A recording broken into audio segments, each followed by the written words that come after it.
May magandang balita si Madam Myla kasi meron daw siyang isi-sale ngayon dito. Ano ba yun? Ito, laging sold out to. Sobrang mabenta nito. iPhone 12 Pro 256. Pag meron kaming unit na replace, mabilis siya na sa sold out kasi almost 50%. Pag may mga record kayo sa home credit at maganda naman yung Mas record nyo, mababa, no? minsan 1.5 lang ang pinapadaw nila. Oh. Luzon, yan, Visayas, Mindanao. Marami na kaming na-deliverian dyan kasi nagpapadown lang kami ng 500 pesos. Yes sir, nagkakaubos yung stock niyan, iPhone 11. Grabe yung sale namin yung iPhone 11, naka-budget friendly. Kaya marami pa rin naghahanap nito kasi sobrang ganda ng quality ng camera. So yun yung mga budget friendly, sobrang around 5K, 4K, gano'n lang nagkakahalaga yun. Yung mga hindi nyo na ginagamit dyan, nagpa-buy and sell din kami dito. But since buy and sell, mataas din kami kumuha. Yo, what's up sa inyo mga pangs at kumusta kayo sa maganda at masayang araw na naman na pagsasamahan natin ngayon. Panibagong araw, panibagong video mga pangs at ngayong araw na to, andito tayo ngayon sa may Myla Gadget World para magbigay sa inyo mga pangs ng price update regarding sa mga presyo na meron dito at kung ano ba yung mga pwede nyo na mabili dito sa Myla Gadget. And balita ko may mga nakasil daw sila dito mga pangs sa mga iPhone. So ngayong araw na to mga pangs, samahan nyo ako ngayong araw na to mag-update dito. Let's go! Okay, so ito yung mga iPhone mga pangs. And may mga isi-sale daw dito si Madam Myla. So kung ano yun, panoorin nyo tong video na to mga pangs, okay? 15 Pro Max oh. So, nandito tayo ngayon sa may Myla Gadget World. May magandang balita si Madam Myla kasi meron daw siyang isi-sale ngayon dito. Ano ba yun? Meron tayong sale ngayon na iPhone 13 Pro Max. Big sale. Ito mga bestseller natin dahil marami tayong dumating na stock ngayon para mabilis lang ma-sold out. Meron tayong silver, Shera Blue, and then graphite. Itong 128 natin, sisale ko na lang ng 34,000 with freebies na po yun. And then yung mga battery health niya, meron tayong 98, 95, and then NTC approved na din, factory unlock. 256, 38,000. Meron din tayong 512 gig. Ito, US variant, pero any SIM, pwede. 95%. Sale ko na lang ng 41,000. So ito rin kasi binabala ko mapas ipaswap ever man na mapas. Pero sa ngayon wag na muna. Kung nagbabala kayo mapas, bumili ng mga Pro Max, isa rin to sa mga isa to sa mga mare-recommend ko sa inyo. Pwede na sa presyo na nasa 30 plus na lang mapas. Bestseller ngayon yung kapang sa mga from iPhone 11 to 12. Nag-upgrade sila ng 13 Pro Max. Ito mga pangs oh. Kung gusto mo parehas tayo ng kulay, meron pala dito sa Myla Gadget. Isa lang ba to? Meron pa naman pa coming na stock. Din yun, maganda yun kasi may mga 3 months activated lang yan. Under warranty pa siya until next year. Kung magkano kasi 15 Pro Max mapas, ganitong kulay yung akin. Black din. Magkano ba ibenta mo sa ganito? Yan, ngayon sinisale ko na lang yan ng 60,000. 15 Pro Max under warranty sa Apple Store. 256. Only 60,000 and TC approved. Meron tayong space black. Meron din tayong white, natural titanium. Meron din tayong white titanium and then blue titanium. Available din po yung 512 and 1 terabyte. Ito mga paso, makita nyo, yung nagamit niya na. So, nasa 212 pa lang. Cycle count, no? Yes, saglit lang talaga nagamit. Mga same serial pa sila sa back. Siyempre, meron din tayong iPhone 15 Pro. Ito, saglit, 100%, almost 2 months lang nagamit. Sell ko na lang ng 50,000. Under warranty pa po sa mismong Apple Store at same serial pa sa box. Andito pa yung SRP niya. Then, meron din tayong iPhone 14 Pro Max. Ito, good as nyo lang din. 90 up pa yung battery health. 256. Sell ko na lang ng 49,000. Ito, deep purple. Available yung deep purple, graphite, white, and then silver, gold. Ayan, available. Ito yung deep purple. And then meron din Yung mga iPhone. charger pa rin kasama yan. Yes, may mga previous. Wala na silang poproblemahin sa accessories. Previous na po yun. Then meron tayong iPhone 14 Pro. 128. Sale ko na lang ng 39,000. Negotiable pa yun. Yes, iPhone 14 Pro. 230 na lang to, parang kasi presyo na lang ng ng 13 Pro Max. no? Yes, konting-konti na lang kung gusto mo yung may dynamic island. Ayan, maganda na yan, 14 Pro. Good as new. 99 pa yung battery health niya. Para 1,000 lang, no? Oo. Naka 14 Pro ka na. Yes, sa konting, 13 Pro. kung ayaw nila ng handy phone, perfect po sa inyo yung 14 Pro. Then, kabangs, meron tayong na-activate lang nung March 15 plus. 256, yes, nung March lang siya na-activate, NTC approved. Ito mga boss, oh. March Ito. lang na-activate. So, March lang siya na-activate. Sale ko na lang ng 48,000, 14 plus, 256, NTC approved. March lang na-activate. So, warranty pa siya until next year, 2025, March. Hindi niya lang nagustuhan yung kulay kasi pambabae. So, hindi niya masyadong bet yung color black. pagbabae kasi So, may babenta kasi niya yung pink. Merong pink, may green, may blue. Nag-iisa lang yan, kaya paunahan na lang dito since one piece available. Pag may agad kayo sa Myla Gadget, Paunahan na lang. Oo, paunahan. Kasi iba, minsan kapag naunahan, nagagalit eh. Diba? Oo. Pag naunahan na po, Di yung minsan yung nasold na yung sale, minsan nag-ano sila, ay di ba ganito lang to sa vlog? Eh, pag ganun kasi, nasa-sold out din agad. product red mga pangso. Ayan, same cereal pa yan sa box. SRP niyan, 62,000. Pero dahil, ano na, used na, 99 yung battery health, factory unlock, sisell ko na lang yan ng 29,000. Naka-iPhone 14 ka na 128. Ito pa yung 29? SRP niya, 62,000. Then, kabangs, meron din tayong iPhone 13 dito na saglit lang nagamit, almost 3 weeks. SRP niya, 35,000. 36, almost 36,000. 35, 990. And 3 weeks lang na-activate. Ito po, 100% May resibo battery po. health, same cereal. Sisell ko na lang ng 26,000. Grabe, Ayan. ito. Paunahan na lang kasi nag-iisa lang to. One piece available, iPhone 13. Para ka na rin nag-brand new. Kasi Since 3 3 weeks weeks pa lang. activate. Warranty siya until next year. Mga August, sige, mga ganun, mga August. Nag-iisa lang to kaya paunahan na lang. 26,000. Grabe, 3 weeks na nagamit. Para naman sa mga walang warranty, eto meron tayong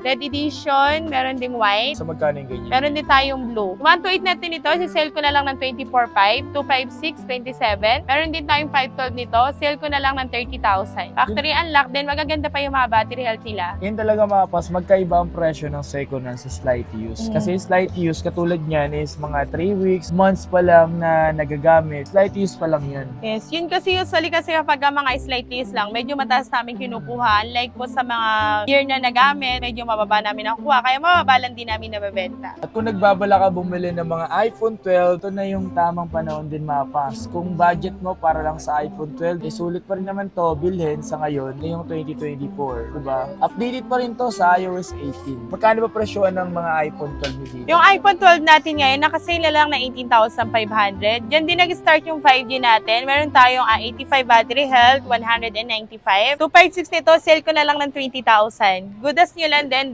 sobrang smooth. Sobrang smooth to, new stock. Then meron din tayong iPhone 12 mini sa mga naghahanap naman ng handy lang. Pero ang ganda din ng quality ng camera. Sale ko na lang ng 16,000. iPhone 12 mini 128. Color white and black lang available natin. Ayun, konting-konti lang naman yung difference yun sa sa iPhone 12. Gusto mo lang mag-iPhone pero hindi mo masyadong ginagamit. Ito, mga 12 mini, okay pa tong gamitin. Oh, mabenta yan, yung ganyan, yung 12 mini. Ito yung mga pro na mabibili dito sa Myla Gadget. Yung mga mura silang pro hanggang sa pataas na pro. Dito tayo sa 11 Pro, madam. Etong iPhone 11 Pro natin, since nag-iisa lang, sisell ko na lang ng 19,256. Midnight green. Nag-iisa lang to. Then meron din tayong 11 Pro Max nito, 256. Nakasale na lang ng 20,000. So, konti 256 na rin yun. Yes po. The negotiable naman, tatawaran nyo lang kapag interesado po kayo dito sa iPhone 11 Pro. All original naman to, walang na-replace. Guarantee money back naman tayo dito lahat. Nag-iisa lang to. Nag-iisa lang yun sa ngayon. Hindi ko sure kung may pakaming pa tayong stock niyan. Eh mga pangsa, ito na yung mura talaga na binibenta. Nag-iisa lang kasi mura niya na to binibenta. Walang palit. Paunahan na All agad kayo. original. So, Diba? meron din tayong iPhone 12 Pro. Ito, laging sold out to. Sobrang mabenta nito. iPhone 12 Pro 256. Nakasale lang ng 24,000. 128, 22,500. Meron din tayong 512 niyan. Sale ko na lang ng 26,000. Bestseller yan namin ngayon. Laging sold out yan. Minsan walang stock. Maganda yung mga color nila. Meron tayong black, meron din tayong gold, and then silver. Ano ba yung mga variant na available dito? Usually naman, kapag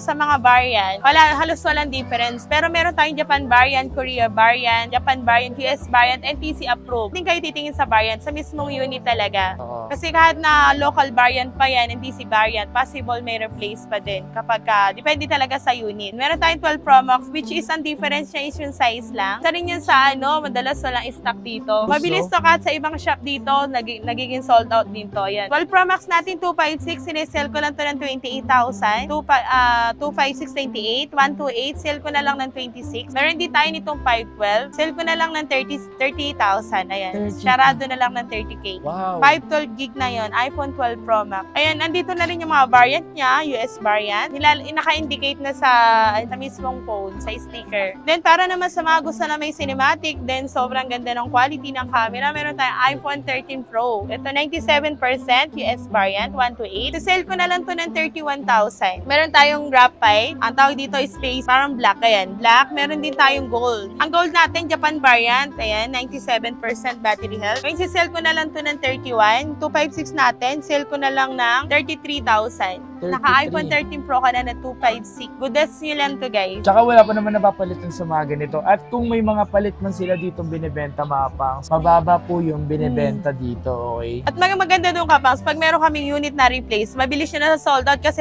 almost 50% ang naliles pag may replace. Grabe naman yung 50%. Ayun, halos sobrang malaking nababawas. Like, replace LCD, replace battery. Mga below tayo doon. Below SRP tayo. Sobrang baba. Madam, tanong ko lang, ano ba yung mga payment method mo rito? About naman sa payment natin, nag-a-accept po tayo ng cash basis. Meron tayong bank transfer, GCash to GCash. Meron din pag naman sa mga hulugan, nag-accept din tayo ng credit card installment up to 1 year. Credit card po natin, mismong owner dapat ng credit card. Then, kailangan mag-visit dito sa mismong shop. And then, pagka naman po home credit, we accept din tayo ng home credit. Pero kailangan po brand new lang ang pwede sa home credit. So, may down payment po doon. Depende po sa unit na kukunin nila. Ano ba yung mga brand new na available sa home credit dito meron? Sa home credit natin, ang available na brand new na pwede nilang ma-avail, iPhone 11, ang down payment doon kapag wala pang record sa home credit, around 10,000. Pero kapag may record yun sa home credit, below down payment, then yung meron dito iPhone 13, iPhone 14, 15 Pro, and 15 Pro Max, pinakamalaking down payment sa iPhone 15 Pro Max. Nasa 40K yung down payment. Pero sa mga 12, around mga nasa 15K, iPhone 13, around nasa 15K din. Pero pag may mga record kayo sa home credit at maganda naman yung record Mas mababa, no? minsan 1.5 lang ang pinapadown nila. Wow, Depende totoo kung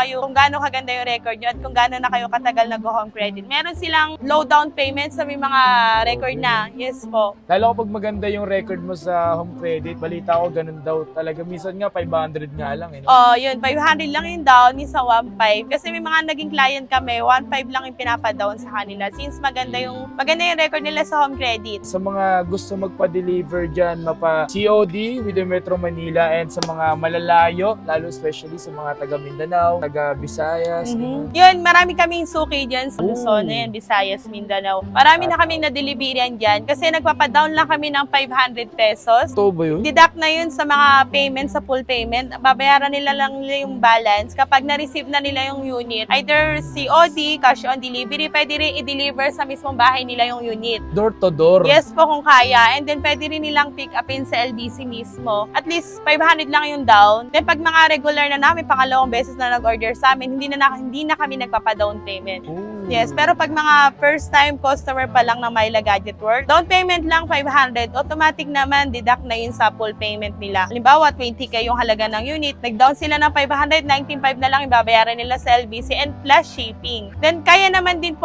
same day deliver around Metro Manila. Meron kay personal rider. Mindanao, yung mga nagmamadali dyan, pwede tayo magpa-rush. Meron lang konting ad pag gusto nyo po ng rush sa LBC. Magkano yung ganun pag pinarush? Usually, nagdadagdag yun ng 150 to 100. Pag iba kasi, sir, minsan nagmamadali sila.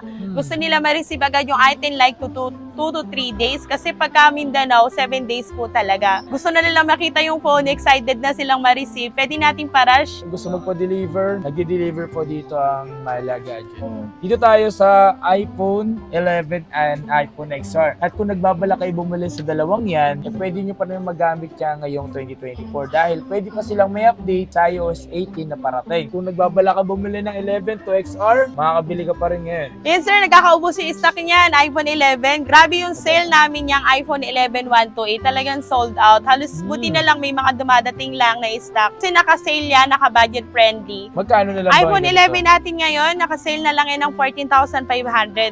Goodas nyo pa yon, then magaganda pa yung battery health, and then sobrang smooth. Meron tayong yellow, meron tayong mint green. Purple, isa sa mga bestseller natin. Meron At din yung tayong white. Ito, bihira naman nagkakagusto dito, pero yung iba, favorite yung red edition. Ayan, kahit pa paano meron din nagkakagusto. So, itong 256 natin, sisell ko na lang sa 16,500 pesos. Nice. Goodas nyo lang din. Then, sa mga gusto pang mas mura, meron din tayong iPhone XR 128. Ayan, marami pa rin naghahanap dito kasi sobrang ganda ng quality ng camera. Ito, nakasale na lang to ng 11,500, 128. 64 gig. Kasale na lang yun ng 10,000 na lang. Yun. 64 gig. Ayan. Ito yung pinaka-budget friendly natin. Sa mga naghahanap ng mga lowest unit like iPhone 6, 6 Plus, 7. iPhone X. Huwag po kayo mag-alala, pinopost namin yun sa Facebook page namin. Hindi ko na nire-reveal dito kasi mabilis siya ma-sold out. Mas maganda, abang-abang na lang po kayo sa Facebook page namin kasi yun yung mga budget-friendly, sobrang around 5K, 4K, gano'n lang nagkakahalaga yun. So sa mga naghahanap nito, dahil one piece, waiting na lang tayo sa new stock nito. Ito, sisell ko na lang to ng 9,500. Ano yan?